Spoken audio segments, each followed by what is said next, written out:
तो वहीं बाबा सिद्दीकी मर्डर मामले को लेकर लगातार जांच तेजी के साथ आगे बढ़ रही है। मुंबई क्राइम ब्रांच अलग अलग जगहों पर छापेमारी कर रही है और वहीं कई अहम खुलासे जैसे जैसे जांच आगे बढ़ रही है साफ हो रहे हैं। जिसे कहा यह जा रहा है कि बाबा सिद्दीकी की मौत की प्लानिंग 3 महीने पहले ही कर ली गई थी और उसके बाद पूरी स्ट्रैटेजी बनाकर इस पूरी वारदात को अंजाम दिया गया। देखिए इस रिपोर्ट में।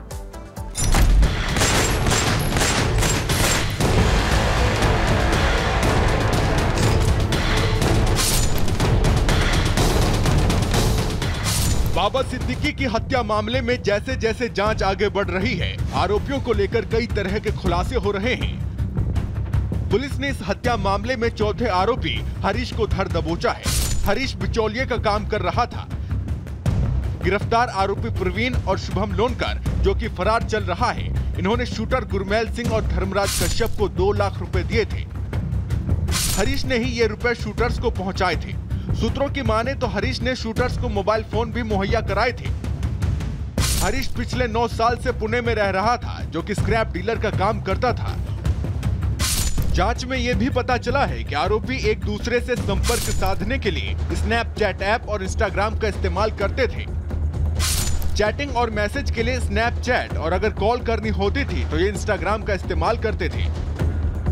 सूत्रों के मुताबिक आरोपी शूटर गुरमैल सिंह और धर्मराज कश्यप ने YouTube पर वीडियो देखकर गोली चलाना सीखा था।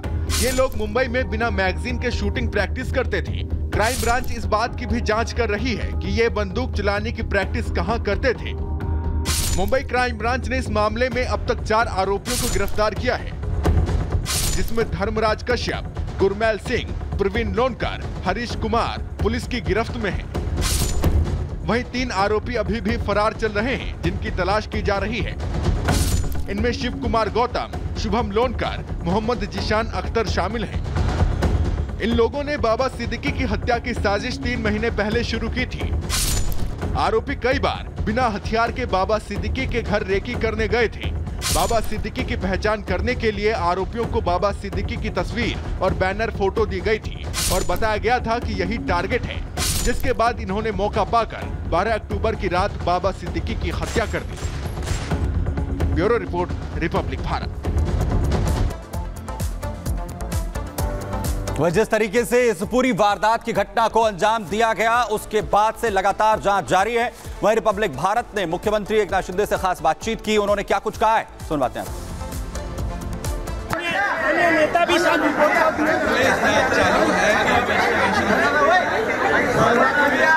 शुरू है, उसी को उस केस में किसी को भी बख्शा नहीं जाएगा। पूरी तरह जो भी दोषी पाएगा उसमें कार्रवाई होगी। जो भी है ये इंक्वायरी का भाग है। इंक्वायरी में जो भी आएगा, दोषी पाएगा, उसके ऊपर कड़ी से कड़ी कार्रवाई हो जाएगी। नेता भी पुलिस जांच चालू है, इन्वेस्टिगेशन शुरू है और इन्वेस्टिगेशन शुरू है, उसी को उस केस में किसी को भी बख्शा नहीं जाएगा। पूरी तरह जो भी दोषी पाएगा उसमें कार्रवाई होगी। जो भी है ये इंक्वायरी का भाग है। इंक्वायरी में जो भी आएगा, दोषी पाएगा, उसके ऊपर कड़ी से कड़ी कार्रवाई हो जाएगी।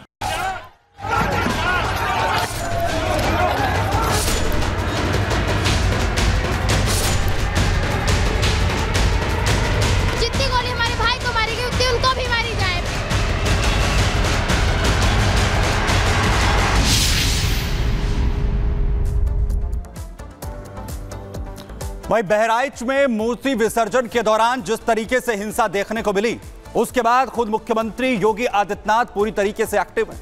वहीं इस हिंसा में जो रामगोपाल मिश्रा मारा गया, अब उसकी पोस्टमार्टम रिपोर्ट सामने आ गई है, जो चौंकाने वाली है, जो खुलासा करती है कि आखिर कितनी बेरहमी के साथ रामगोपाल मिश्रा को मौत के घाट उतारा गया। देखिए इस रिपोर्ट।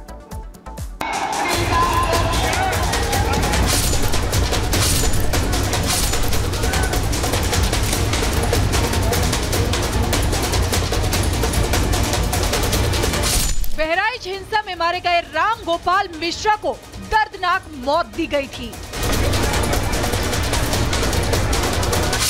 गोली मारने से पहले उसे बेइंतहा यातना से गुजरना पड़ा।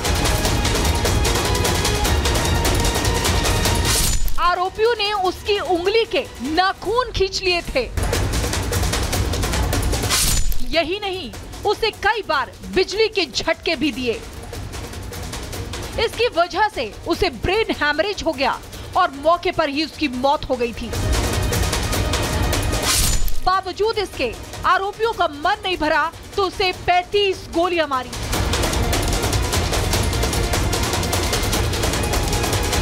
ये खुलासा शव के पोस्टमार्टम से हुआ है।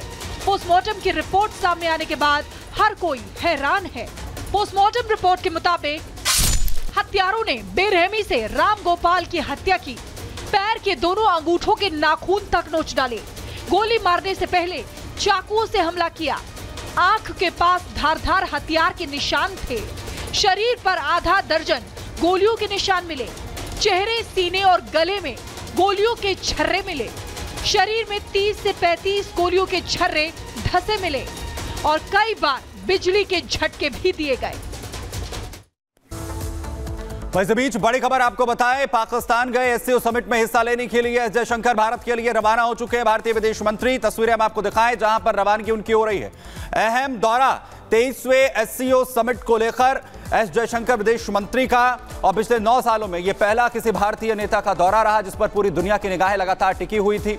जहां बड़ी बात यह है कि खुद विदेश मंत्री की मुलाकात जिस तरीके से पाकिस्तान के प्रधानमंत्री के साथ भी हुई, पाकिस्तान को उम्मीद थी कि भारत और पाकिस्तान के रिश्तों को वो इसके जरिए सुधारेगा, लेकिन भारत ने कड़ा संदेश इसके जरिए दिया था।